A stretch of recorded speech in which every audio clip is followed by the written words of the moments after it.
God message today. Don't go back to the room you already escaped. In the quiet streets of Lenora, where fog tends to sit longer than the sunrise, something has been whispered into the night. A warning, not in thunder, but in the breath of angels standing watch. Javon the gatekeeper has been alerting the skies above your home, not because you're ordinary, but because something chosen, something sealed in heaven, bears your name. You must not ignore the silence. It's louder than it looks.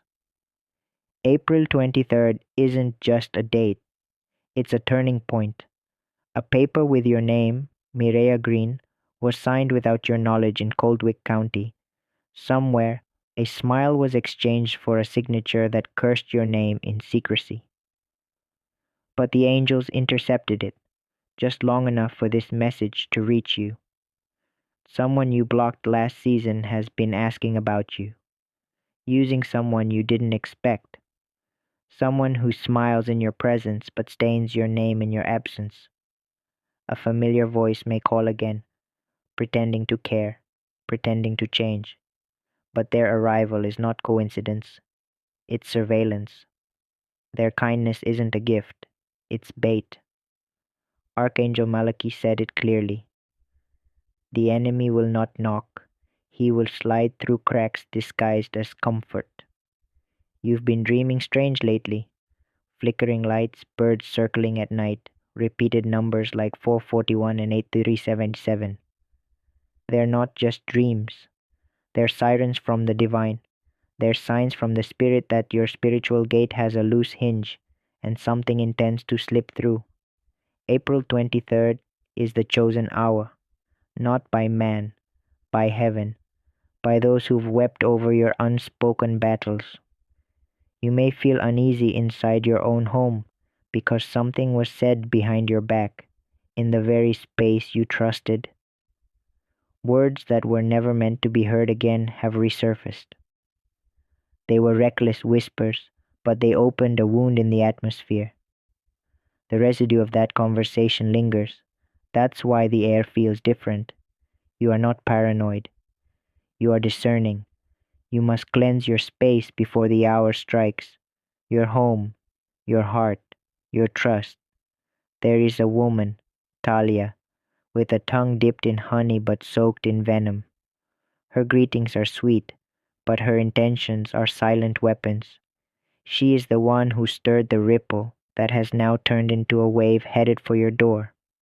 And yes, your door, not another's, yours, because it's not a general warning. It's a targeted confrontation designed to see if your guard is down. There is someone who knows how you cry. They've seen it. They were there. They memorized the sound of your grief, and now they want to recreate it. You must be ready. Heaven cannot hold back what has been scheduled. Only your awareness, your spiritual defense, can change the outcome. Jesus is not warning you from afar. He is kneeling beside you, begging with the kind of urgency that angels respect. His voice shook the wind to bring you this. Don't open the door just because it knocks. Not all that calls your name was sent by love. There is a document, a legal form, containing something created behind your back. It's connected to a decision made without you, and it holds the power to tilt your peace if you are unaware. It may come in the form of a letter, a call, or a person. Ravi, perhaps, someone from long ago, a name you haven't spoken in years, but who now has a reason to find you. That reason is not innocent. He was told to find you, to test your vulnerability, to see if you still trust blindly. Do not answer everything. The spiritual attack coming isn't noisy. It's well dressed. It's friendly. It smiles. But it isn't safe. You may suddenly feel tired in your own bed. That's because something said in that space has spiritual weight. Cleanse it. Burn incense. Speak protection. Play worship. Cover every corner with prayer. You are not imagining the change in temperature. The air is shifting because something is being held back, but not forever. This is your window of grace. Jesus is delaying a storm just for you, not forever, just long enough for you to prepare. There's someone, Alec, a figure you once called brother, who has joined hands with a voice of betrayal. He believed you would never know. He signed something with a smile and walked away before you saw it. But the Spirit already saw. The Spirit is whispering now, urging you to stay behind the veil of discernment. Don't answer just because the voice is familiar. There's a knock coming. It may not be literal, but it's real. It may come in a dream, a memory, a strange interaction, but it's designed to pull you back into a room God already delivered you from. The shadow is circling. It found a weakness in your walls because you forgot to lock a door in your heart, the same door where grief used to visit. That's where it's aiming. The angels heard the footsteps even if you didn't. They stood guard. They fought. But they are calling for your participation now. Without your spiritual alertness, the pain will land. This is not fiction. This is a timestamp, a moment chosen by heaven to see if you'll respond with spirit or emotion. A legal notice, a whisper, a betrayal that smiles, a symbol before the storm. They're all heading toward the same hour, and the heavens cannot keep the gates sealed without your agreement. Someone is asking questions about you in circles where your name should have never been spoken, not because they miss you, but because they envy your peace. Their questions are laced with hidden motives, wrapped in concern, but soaked in jealousy. They are building a case with pieces of your past to rob you of the clarity you now carry. Jesus is not passive, He's intervening. He's standing between you and something designed to take your breath. Don't walk into what you've already survived, He whispers. Don't take the hand of a memory dressed as a miracle. Malachi, the archangel, is still circling your atmosphere with fire. He has seen what's written. He knows the seal that was broken. The message that was meant to destroy you was intercepted, but not indefinitely. It's trying to find another route, another method, another messenger. You are not defenseless, but you are being tested. Don't speak with your emotions. Speak with your spirit. Not everything deserves a response. Not everyone should have access to your heart just because they once knew the code.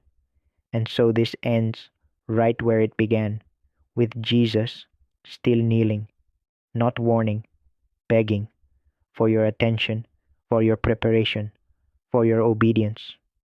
The 23rd is not random. You are not random. This message is not for everyone.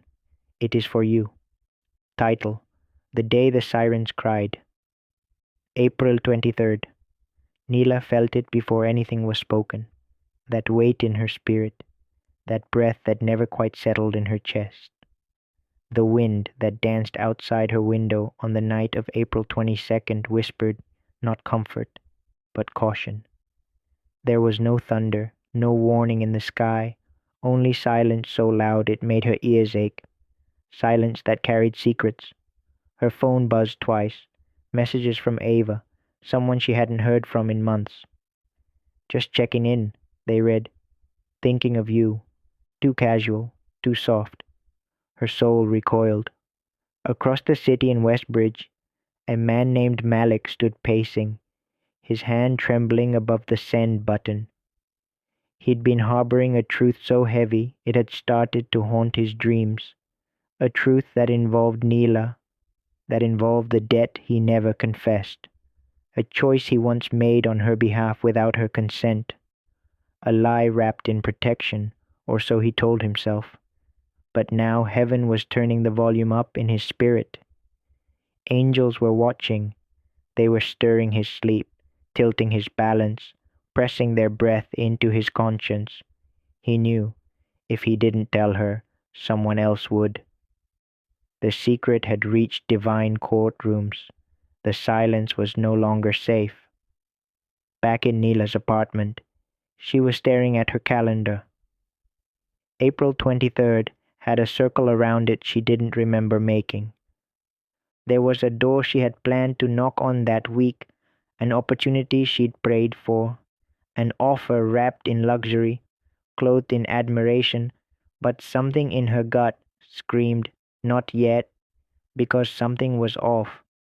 The offer came from a woman named Callista, friendly, effortlessly kind, too kind, the type of kind that watched you while you weren't looking.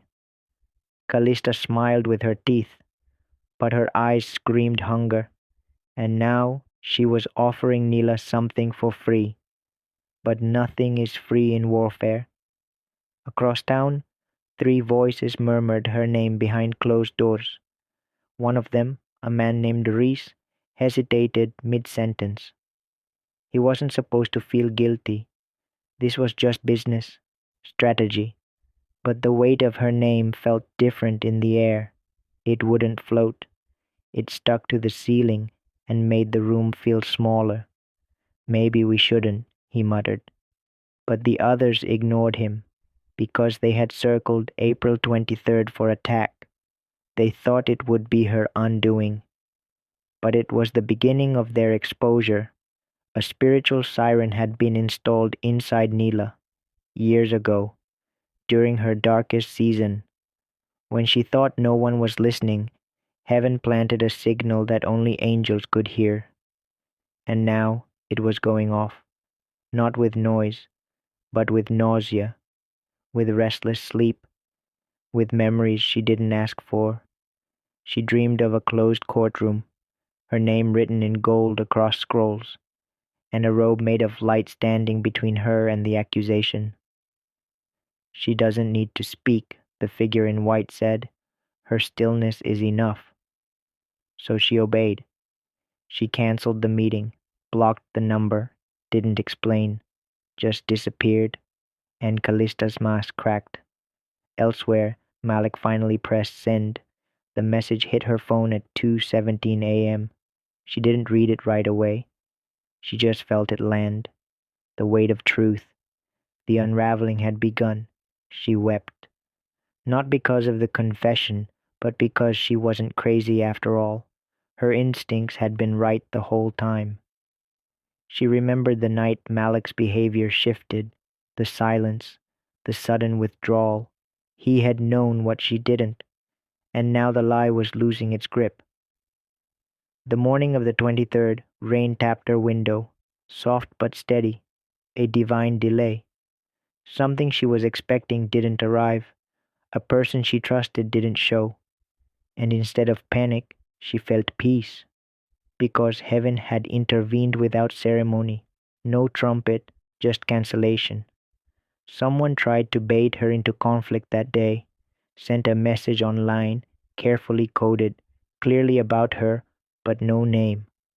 The kind of post meant to wound indirectly, a trap disguised as curiosity. She didn't reply. Her silence shattered their strategy. That same afternoon, a woman tried to approach her with kindness, bringing gifts, offering help. But Neela saw behind the veil. This wasn't comfort, it was reconnaissance. She smiled politely and walked away, because discernment had become her sword. Somewhere in the city, someone whispered her name in manipulation. They didn't know an angel was in the room. Every word, every false agreement recorded in heaven's archive. They didn't realize the counter verdict had already been written. Divine justice isn't always loud. Sometimes it just waits. Malik's confession spread beyond words. Others connected to the situation began to unravel. Secrets surfaced. Motives got blurry. But Nyla stayed still. She moved only when peace gave her permission. That night, April 23rd, she felt a final shift. In her body, in her soul, in the air itself. Something had been broken, something that had tried to wrap around her family line like a repeating curse. It missed her the first time, but had circled back through someone else's mouth. It lost again, because she didn't agree. She didn't sign. She didn't speak prematurely. The triangle of betrayal collapsed in on itself. The energy that was meant to distract her ricocheted and returned to sender, and the doors that had once seemed to close, they were opening, not because she knocked B. The final word came not in lightning, but in stillness, in the sacred whisper, "You were not forgotten, you were hidden." Type yes if you believe in Ode. Type 1101 if you believe in God.